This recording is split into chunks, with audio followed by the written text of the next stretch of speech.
आत्मनिर्भर बनो और तनकर चलो। लीना और अमित बहुत किफ़ायती से घर चलाते थे, पर आए दिन उनके हाथ तंग ही रहते थे।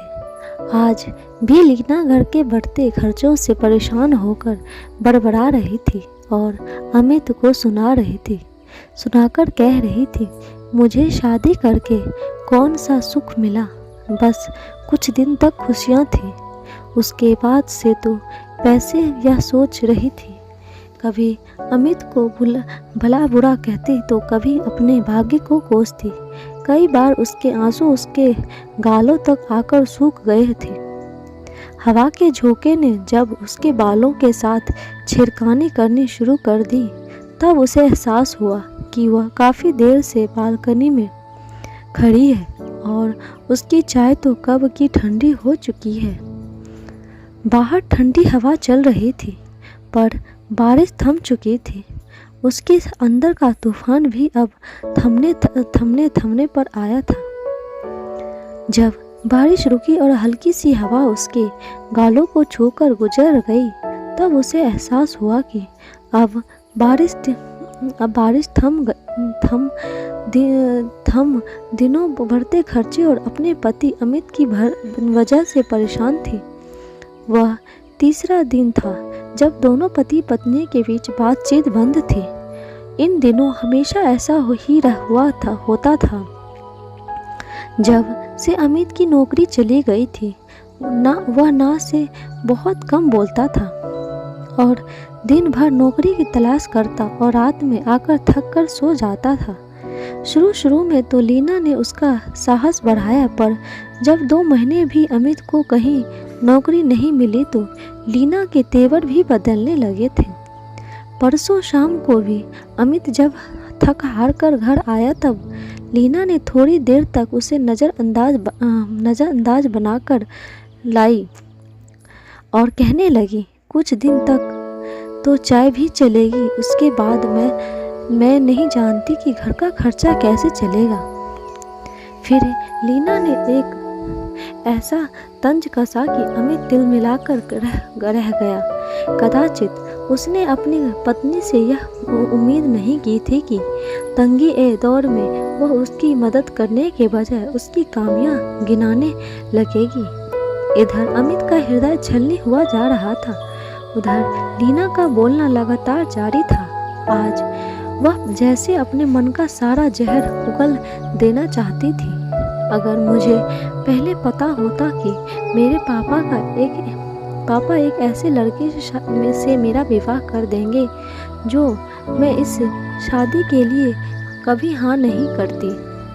अब अमित से रहा नहीं गया तो वह भी तख्ल होकर बोल पड़ा, यह सब तुम मुझे अब क्यों सुना रही हो?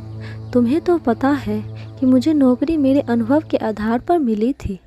मुझे मोटर पार्ट्स के बारे में बहुत ही गहरी जानकारी है, क्योंकि स्कूल के बाद और कॉलेज के बाद मैं भी मोटर पार्ट्स की दुकान में पार्ट टाइम नौकरी करता था और उसी से अपने आगे की पढ़ाई भी करता था और कुछ पैसे मैं घर के खर्चे में भी देता था। तभी में हमारे घर की स्थिति इतनी अच्छी हुई जिससे घर को देखकर तुम्हारा रिश्ता लेकर आए थे। आज बस थोड़ी मेरी आर्थिक स्थिति डवाडोल हुई है।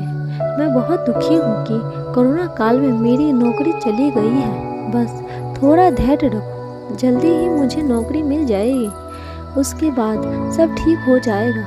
2 महीने से यही कहते आ रहे हो, पता नहीं तुम्हें नौकरी कब मिलेगी। यह कहकर चाय का कप पटक कर लीना अंदर की कमरे में चली गई और अमित खड़ा होकर सोचने लगा कि इस वक्त जब उसे जीवन साथी के सपोर्ट की सबसे ज़्यादा ज़रूरत है, तभी लीना उससे ऐसा व्यवहार कर रही है। इसका मतलब लीना उससे प्रेम नहीं करती है, क्योंकि जो प्यार करते हैं वो हमें मुसीबत के समय अकेला नहीं छोड़ते और ना ही अपमान करते हैं। इन दिनों लीना जिस तरह से बात बात पर उसका अपमान कर रही थी। उसे अमित समझ तो आ रहा था कि लेकिन आज उसके आंखें खुल गई थी। लीना ने सिर्फ अपने सुख के लिए उससे शादी नहीं किया था, और शायद उसे अमित की नौकरी और सुंदर व्यक्ति से यह गलतफहमी हो गई थी कि अमित के पास बहुत सारी डिग्रियां हैं, जबकि अमित अपनी मेहनत और लगन के बल पर आगे बढ़ा था। और जब कंपनी कॉस्ट कटिंग की वजह से स्टाफ की छंटनी कर रही थी, तो अमित के पास सिर्फ अनुभव था, डिग्री नहीं। सो मजबूरन उसे नौकरी से हाथ धोना पड़ा था। पर यह सब बातें लीना समझती तब ना। जीवन साथी और विवाह का मतलब तो उसे पता ही नहीं है। जब दो लोग विवाह करते हैं, सहचर बनते हैं, तो हमेशा एक दूसरे का साथ देना पड़ता है। लेकिन यह सब बातें अमित लीना को कैसे समझा सकता है। लीना तो उसे गलत मानती है और उसका अपमान करने से नहीं चूकती थी। लेकिन शादी के समय अमित ने और उसके परिवार वालों ने कोई बात नहीं छुपाई थी। सारी स्थिति लीना के पिता के सामने स्पष्ट थी। उनकी पारखी नज़र में मेहनती और होनहार अमित की प्रतिभा पहचान कर उसके उज्जवल भविष्य को देखते हुए ही अपनी लाडली लकचड़ी बेटी का हाथ अमित के हाथ में दिया था। और अमित उसने तो बड़े ही प्यार से लीना को अपनाया था। उसके घर वाले भी सरल हृदय के थे, सो लीना को भरपूर स्नेह और सम्मान मिला था। बहरहाल पति पत्नी का अबोला कुछ दिन चला, फिर दोनों में हल्की फुल्की बातचीत शुरू हो गई, पर दोनों का व्यवहार कुछ असहज सा था। जब से लीना ने अमित का अपमान किया था, वह उससे और भी कटा रहने लगा था। दोनों के बड़े ही संक्षिप्त संवाद हुआ करते थे। इधर लीना अपनी ही दुनिया में खोई रहती थी, पर अमित का कम बोलना उसे बहुत अखरने लगा था। धीरे धीरे उसे अपनी गलती का एहसास होने लगा था, क्योंकि गुस्से में या लड़ाई में कभी भी अमित उसका या उसके परिवार वालों का अपमान नहीं करता था।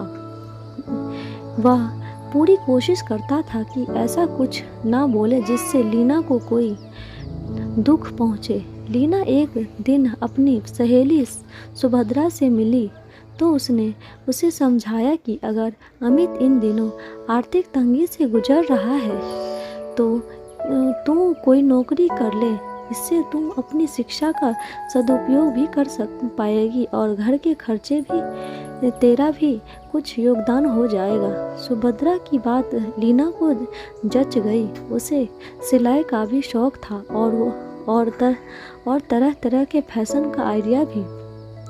कुछ गुण तो इंसान में जन्मजात होते हैं, बस उन्हें थोड़ा पॉलिश की ज़रूरत पड़ती है। सुभद्रा ने लीना की रुचि देखकर अपनी एक जान पहचान वाली महिला की बुटीक में काम दिलवा दिया।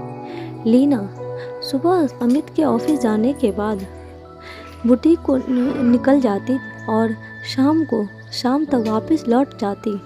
उससे काम करना चाहिए, क्योंकि एक इंसान सिर्फ प्यार से और प्रोत्साहन से आगे बढ़ सकता है। अपमान से अगर आगे बढ़ेगा तो मन में नकारात्मक भाव रहेगी, और जो इंसान अपमान करता है उसके प्रति हमेशा एक गलत भावना रहेगी। इसीलिए प्यार से अपनाए और एक दूसरे की कमजोरी नहीं बल्कि एक दूसरे की ताकत बनो, तभी सही मायने में जीवन साथी का साथ निभा पाओगे। जब शादी किया है तो उस रिश्ते को बहुत जिम्मेदारी के साथ निभाइए, तभी रिश्ता फल फूल सकता है। दोस्तों, आपको ये कहानी कैसी लगी कमेंट बॉक्स में ज़रूर बताइए और लाइक शेयर सब्सक्राइब जरूर कीजिएगा। धन्यवाद।